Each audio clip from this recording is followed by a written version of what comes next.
నరదృష్టికి నాపరాయ పగిలిపోతుందంట, చూరైపోయి అంత భయంకరమైంది. మనం బాగుపడతా ఉంటే కుళ్ళుతోటి చూసే ఆ చూపులు మనకు ఇంట్లో ఒంట్లో ఎంతో ఆరోగ్యంగా కానీ ఎంతో హానికరం. దానికి మనం పైసా ఖర్చు లేకుండా ఒక రెమెడీని ఈరోజు చేసుకుందాము. నిఖిల గురువే నమః, గురుభ్యో నమః. గురు పాదాలకు నమస్కరిస్తూ ఈరోజు మనము నరదృష్టితోటి మనము ఎంతో ఇబ్బందులు పడుతూ ఉంటాం. మనము ఎదుగుదలను చూసి మనపైన ఎంతోమంది ఎన్నో ప్రయోగాలను చేస్తూ ఉంటారు. ముఖ్యంగా ఈ దృష్టి అనేది చాలా దారుణంగా ఉంటుంది. మనము ఒక గ్లాసులో వాటర్లో మనం దాన్ని కంటి చూపుతో చూస్తుంటే దాని సాంద్రత తగ్గుతుంది.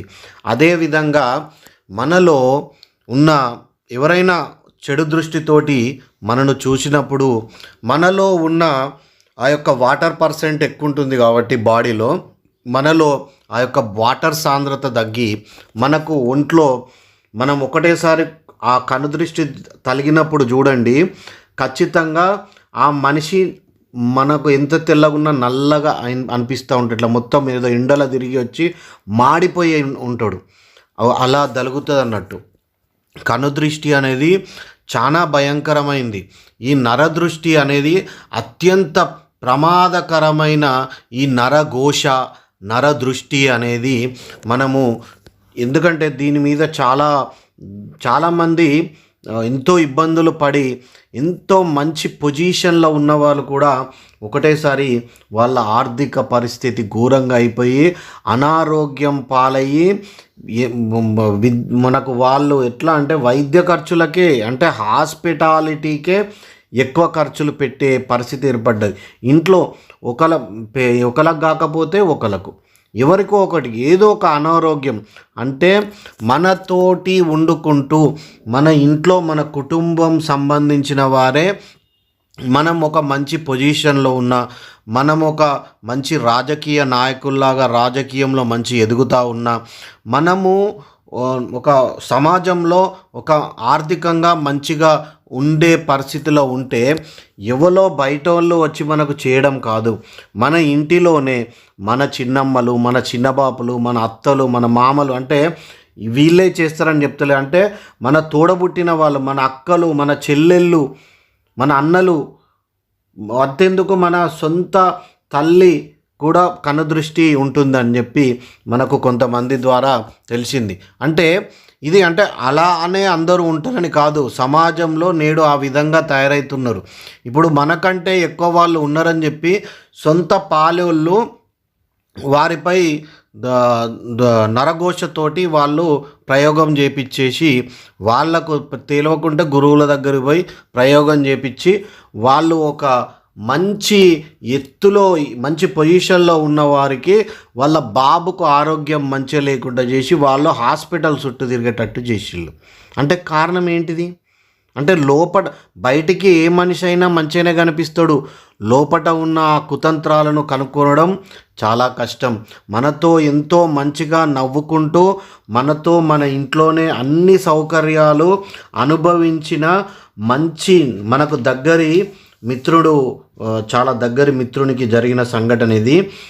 మనకు మంచి ఇట్లాంటి దగ్గరి మిత్రుడు మంచిగా ఎంతో ఆప్యాయతతోటి ఉన్నట్టు, అంటే ఈ ఎవరైతే మనకు క్లయింట్ ఉన్నాడో మనకు తెలిసిన వాడు, వానికి మంచి దగ్గరి మిత్రుడు. ఈ క్లయింట్కి ఏ విధంగా జరిగిందంటే, వాడు ఎంతో చిన్నప్పటి నుంచి వెళ్ళి వానితోటి ఎన్నో చేసినట్టు, వానితోటి మొత్తం మీరే అన్నా అని చెప్పి అన్నట్టు వండుకుంటానంట. సర్వం వాడు ఏది తింటే అది తినిపెట్టిండు, ఏది తాగితే అది తాగపెట్టిండు.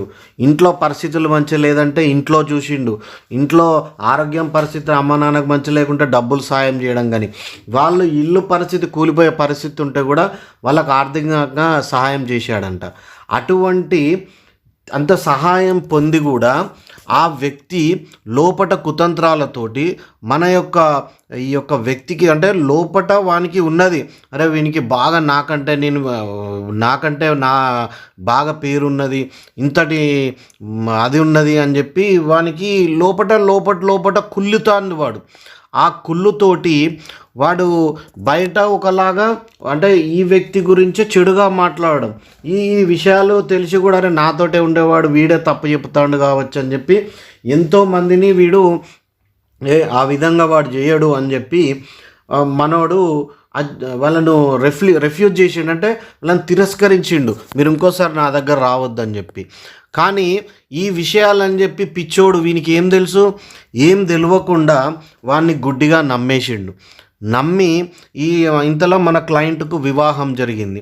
వివాహం జరిగినాక మంచి పరిస్థితులు అంటే నాకు ఇంటికాడ ఏం లేదు, మా పరిస్థితి మంచి లేదు, వీడు మంచి వివాహం అయింది, వీడి ఇంటికాడ అందరికీ సౌకర్యాలు చేసుకుంటాడు, వీడు మంచి అంటే సమాజంలో ఒక గుర్తింపు ఉన్న మంచి అంటే చిన్నప్పటి నుంచి ఒక నాయకత్వ ధోరణులతో ఉన్నవాడు మనకు తెలిసిన క్లయింట్ అన్నట్టు. ఆ వ్యక్తి మంచిగా ఎదుగుతున్న క్రమంలో వాడితో ఎంతో మంచిగా వండుకుంటూ వాడిని ఒకటేసారి నేను బాగుపడతా అని చెప్పి ఒక 4-5 లక్షలు ఖర్చు పెట్టిచ్చేసి ఏదో దుకాణమో ఏదో షాప్ పెట్టిచ్చేసి అకస్మాత్తుగా వారం 10 రోజులని అది వదిలేసి కథం జంపు. ఇక్కడ వీని పరిస్థితి ఏంది, అప్పటికే కొత్తగా పెళ్ళయింది, ఏం చేయాలనో తెలియదు. ఆ యొక్క మొత్తం అంతా వాళ్ళు ఆ షాపు అదంతా రెంట్ అంతా వీళ్ళే పెట్టించిల్లు కాబట్టి మొత్తం మీద పడి 5 లక్షలకు అవన్నీ సామాన్లు అవన్నీ పోను వీళ్ళకే రివర్స్గా 50,000 ఖర్చు అయి పోనీ తలకాయ నొప్పి అని చెప్పి వదిలేసుకొని దగ్గర రానియకుండా దూరం పెట్టేసిండంట. అంటే అంత ఘోరంగా ఉంటారన్నట్టు. వాడు ఎంత కుళ్ళు కుతంత్రాలతోటి వీన్ని నాశనం చేద్దామని సర్వ విధాలుగా ప్రయత్నించాడంట. తర్వాత కూడా దూరం పెట్టినాక కూడా వీని గురించి తప్పుగా మాట్లాడడం, ఈ విధంగా తెలిసి కూడా ఎవల పాపం వాడిది అని చెప్పి మనం చెప్పడం వల్ల వదిలేయడం జరిగింది. సరే, అదొక వ్యవస్థ. అంటే మంచి దగ్గర ఉండే ప్రాణమిత్రునిలాగా యాక్టింగ్ చేసుకుంటూ కూడా మనతోటి ఉంటారు కాబట్టే చెబుతున్నా, ఇది మీరు ఎవరిని నమ్మకూడదు. మీరు చేసే ఏదైనా ఆర్థిక వ్యవహారాలున్నా సొంత భార్యకు కూడా చెప్పవలసిన అవసరం లేదు. ఆర్థిక వ్యవహారంలో ఎవరితోటైతే మీరు వ్యవహారం నడిపిస్తున్నారో వారితో మాత్రం తప్ప ఇతరులకు తెలియవలసిన అవసరం లేదు.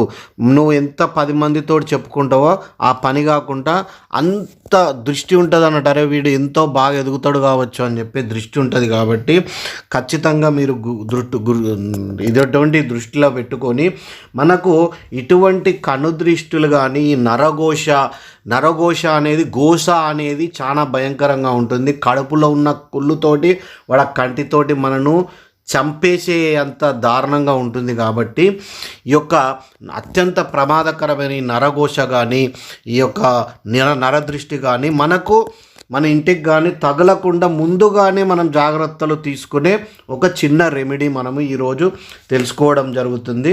ఆ రెమెడీ ఏంటిదంటే, ఒకటి ఎరుపు బట్ట తీసుకోండి.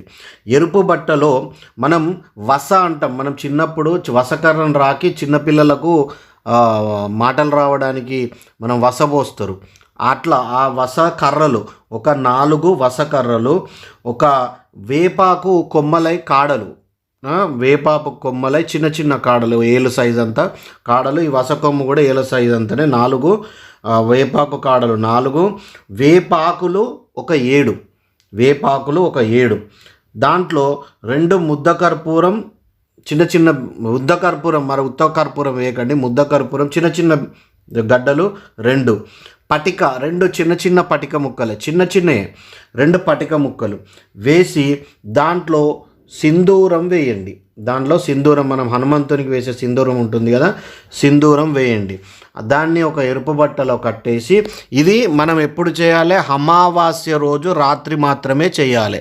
ఎప్పుడు చేసినా కానీ అమావాస్య రోజు మనము ఏది పరిహారాలు, ఈ తాంత్రిక పరిహారాలు చెప్పేటి అన్నీ రాత్రిపూట మాత్రమే చేసేటి కనుక రాత్రిపూట మాత్రమే చేయాలి.